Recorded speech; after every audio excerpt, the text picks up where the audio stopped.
I love poking them out in the dirt and just seeing it fly. I get. I'd also say it depends on what you want to do with it too. If you want to just street drive it, or if you want to have fun and maybe haul a trailer with it later on, or if you just want to go pull on it. It depends on what you want to do. Yeah.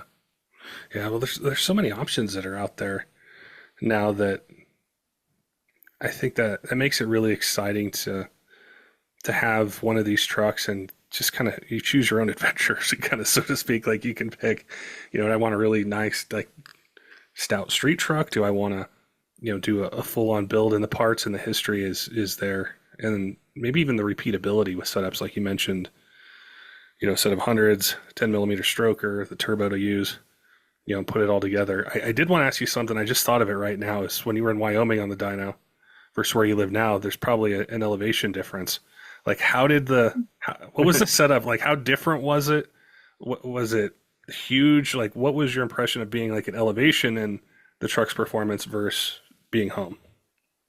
To be entirely honest, the only thing we changed was the tune file, and we added one slightly bigger nitrous jet. Like I mentioned, Maury's bad at math. We should have went one size bigger, but he really went like five sizes bigger. And we added about 100 US to the tune and lots more nitrous, and that's all we changed. Drove it Wow. on the trailer, hooked the laptop up to it, unbolted one nitrous line, and that's it. Wow, We were ready to rock. yeah, pretty seamless. Maybe that elevation side is maybe more on the like daily driving towing kind of setup versus the performance side. But that's something else I've always been kind of curious about is when you have these setups that are like dialed in for a certain elevation, and then you go up to, I'm not sure how high it was there in Wyoming, but maybe over a mile. And I just like think how it was much. like, yeah, I think it was just over a mile, if I remember right. I'm like my house here is like 1,200 feet roughly, if I remember right.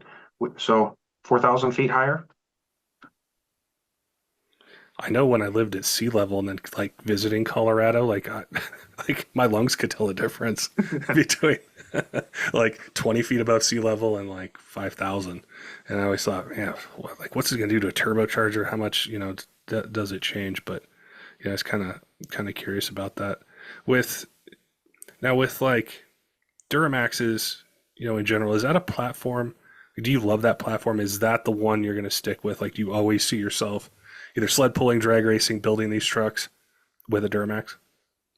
I, I'd feel like a traitor if I went and tried to run anything else, to be honest. It's what